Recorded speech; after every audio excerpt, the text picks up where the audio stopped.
Hi. So today I'm going to be talking a lot about beauty practices, specifically thinking about lip filling, which I'll explain in a minute, and celebrity.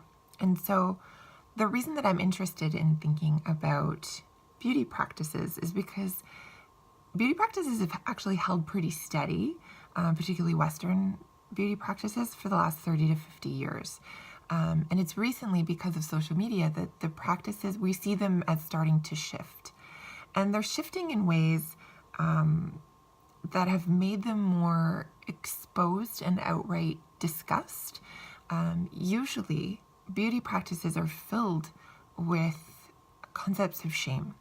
And so part of what I'm going to talk about today is the ways in which social media has helped us to think about shame and beauty in different ways, hopefully, leading to thinking about empowerment in new ways and using celebrity to really be a bridge between the ways in which we can talk about beauty. And so I see the importance of discussing celebrity as they relate to discourses of beauty as extremely important. We live in, of course, what many people refer to as this attention economy. And so for those of us who teach young people, and particularly young women, about bodies and about politicizing our bodies and thinking about why beauty matters and how it matters in our lives, thinking about the ways in which we can talk about this in a new way is incredibly important. So for the next few minutes, I'm going to talk about a specific beauty practice called lip filling. It's a temporary practice. It's one that can come and go because it is not a surgical procedure that lasts long term. It could last for a few months. It could last a bit less depending on what you're doing. But using social media to think about lip filling is important to also speak to exoticization, shaming, and also a site for actually resistance to white-centric beauty practices. So I'm going to talk a little bit about theory behind lip filling beauty practices, and then I'm going to look directly at one celebrity that I think is really important, and a celebrity that kind of people dismiss as silly, and so I'm going to talk about why I think she's important. Her name is Nicole Polizzi. Lots of people know her as Snooki from the Jersey Shore, and I'm going to look at, I think, 3 specific images, and I'll include those in the video so that you can see what it is I'm talking about. So lip augmentation, which is commonly known as lip filling, is this type of non-surgical procedure that alters the appearance of lips by increasing their fullness through enlargement using some form of dermal filler. So you do have to go to a doctor of some kind to inject these dermal fillers into one's lips. And this practice has drastically increased in popularity because of the Kardashians and the Jenners, who have openly started doing these practices for the last few years. And of course, women disciplining their bodies in this way isn't new. What is new is the ways in which it's become a much more openly discussed subject. And so the discourses of hard work and exercise are still firmly in place when we think about the feminine ideal. You're supposed to work hard, exercise, limit what you eat. All of those things are still the same. The difference being now is that the ways in which they're much more open, filmed, talked about, those things are quite new. And so it's partially those that I also want to talk about. And part of that language is thinking about admission and confession. So tabloid publications often want celebrities to admit or confess to when they've had surgical work done, whatever kind of work that is, particularly for women, in order to shame them. So if women acknowledge those practices themselves openly, do these presentations of self shift our understandings of beauty and identity and self-worth? What roles can feminist pedagogy play in discussions of the altered bodies of celebrities, of beauty, and this contentious idea of empowerment? So the use of the words admission and confession are important to my work here because it's intentional. It is the language used to compel celebrity women to publicly disclose their procedural body work.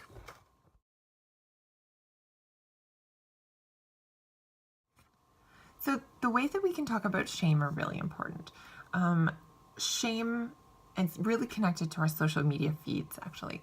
So the ways in which our social media feeds help to frame the ways that women discipline their bodies is definitely a site for important critical analysis. Women's bodies have always been disciplined, and particularly the role of feminization and disciplining bodies are intimately connected. And we see this now through the venue of celebrity because they are seen as open range, right? And they are putting themselves out there, and some people believe that they deserve everything they get because of the fact they're putting themselves out there. Of course, most young women and men put themselves out there on social media because that's the ways in which we articulate our sense of self contemporarily. And so part of what would be easiest is actually maybe to talk about Kim Kardashian West as the site for which to analyze celebrity and social media. But because I want to think about the ways in which these practices are more relatable to regular women, I chose to think about Nicole Polizzi because while she's still incredibly famous, has over 10 million followers on a variety of platforms, she's not as famous as Kim Kardashian West in this moment. And so I want to talk about a little bit of her history. So Nicole Polizzi became famous originally on MTV's The Jersey Shore, which started in 2009. And she was kind of the breakout star from that original airing of the show. It is currently airing again in a new series that they're presenting, which is again becoming very popular.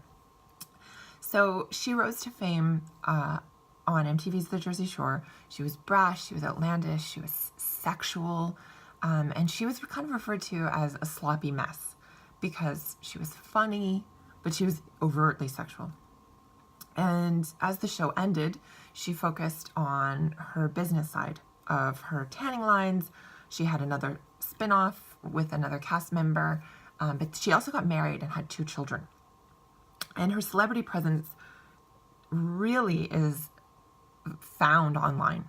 It's intimately connected to her role on the show. And she is such a defining reality television force that I think she's an important site for analysis for those reasons. So to think about how she's kind of caught in representations now that she's a mother, the way in which she became famous was through her sexuality, her drinking, her humor. And so to be caught between the role of her as a woman, as a sexual woman, and the role of her as a mother is very intimately tied to her body modification practices online. So because part of what she does is represent herself as a fit mom. And so she's written books about her fitness because her sloppy mess persona was not fit. And so her bodily transformation since the Jersey Shore ended until now, both in terms of cosmetic procedures and in terms of working hard and exercising, is part of why I think she is so compelling as a site. And Instagram is really key to this. And so what we're going to look at is a few images from her Instagram account to think about the ways in which she talks about shame, about beauty, about her body, and what kinds of conversations that has opened up. So this is the first image.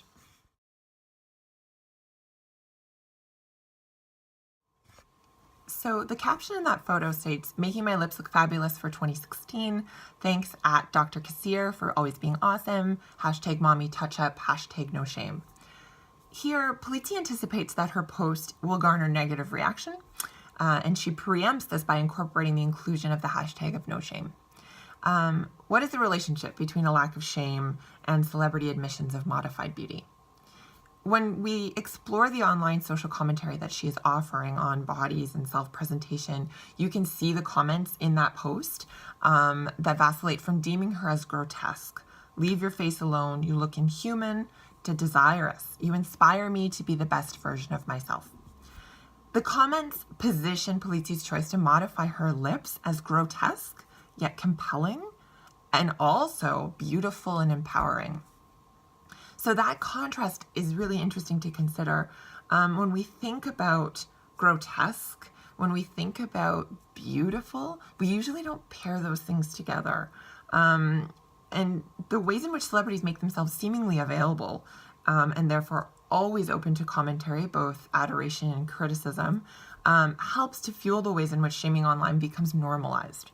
It becomes normal to shame women for the choices that they make, particularly when it's seen as unusual, but it also simultaneously normalizes unusual bodily presentations and makes it seem cooler because of the cachet of the celebrities that are doing these practices. And she even talks about how Polizzi talks about how her presentation is contradictory, that she is both trash and an awesome mom. And so she vacillates in those ways as well. And Polizzi, similar to many women whose identity as spectacle fueled their fame, she was initially presented as having a body out of control. And she's larger yet petite, she's trashy yet sexually available, and therefore comical and shameful. But also now we see that she presents her body as strong and powerful and full yet thin through her own control. And perhaps most important to the discussion, as shameless. So here's an image to show you that.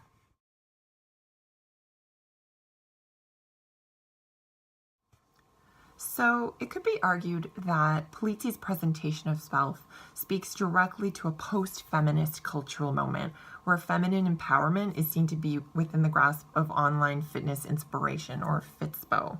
And the pushback against celebrity inspiration or representations in these ways, such as Polizzi's, from the feminist community, speak to the ways in which what is often viewed as superficial celebrity culture and not worthy of scholarly consideration are also the spaces in which cultural transformation of crucial ideas, such as a hashtag that says no shame, are currently taking place, which is why I also think it's really important.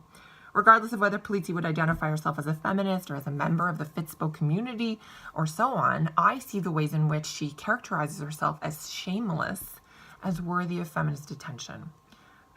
When we think about how the power in the online gaze is to inspire and invite the consumption and objectification of the image, which is what many feminist critics have said, we see ourselves through the pleasure that we take, through our objection to things that we see, to the very acts of voyeurism that position us and position certain representations as provocative or banal. And I see these images as now common, when I once maybe saw them as extraordinary. But other people outside the social realm or the social media realm could definitely see them as surprising, if not shocking, to see beauty practices such as these. So it's not to say I don't find them concerning. I could talk at length about exoticization and commodification. And I do in the full version paper of this. But to think about how we are transforming beauty through online spaces and the power of celebrity to do so matters. And so I have presented a version of this paper before, and this is kind of where I want to think about where this is going. I was giving a talk at a one-day graduate student and faculty symposium on precarious bodies in Ontario, Canada. Within the context of discussing reimagined notions of contemporary beauty, I had showed this image of Nicole Polizzi.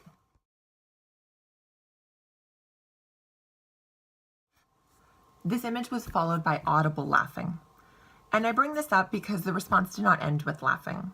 In the dreaded Q&A period afterwards, the audience vacillated from saying that this woman, quote, clearly hates herself, to telling me that social media is something we should just turn off because it is poisoning our minds and the minds of our students. Why would we shame a woman who is claiming to love herself, was my question to them. I had invited some of my students to the talk. My students were upset because this is someone that they look up to, that they are interested in thinking about more. And the faculty around them were saying that this is stupid, that this doesn't matter. And it does matter. It mattered to them. It matters to me. And it matters to 10 million people, or at least many of those million people who follow Nicole Polizzi too. And it matters to the women around the world who participate in beauty practices every day to think critically about what it is that we're doing and why we're doing it, regardless of what those practices are. And so I do see the concept of shame as key to the ways in which we can reimagine beauty. I know that my students felt shamed for saying that this mattered to them. And so when we think about shaming, it goes beyond just the shaming that we see online. It goes beyond those things. It goes to the conversations that we have around and the conversations that circulate around certain topics. Shame is extremely debilitating. It silences voices. And so I think it's quite empowering when celebrities, knowing the shame that they will experience, say up front, hashtag no shame. And then that hashtag also creates a conversation that other people can participate in and hashtag it themselves as well. Do not shame me. Do not find me shameful. I am not. And so I see it as speaking to an internal strength of character when one is seen to be participating in a practice that they could be and are shamed for, but have that internal strength to refuse that shaming practice. And that in itself is incredibly important to the young people of today. And so I could talk about this for at least 20 more minutes, but I think my time is up. And I hope that there's some gems in here that are interesting starting off points for your own work. Thank you.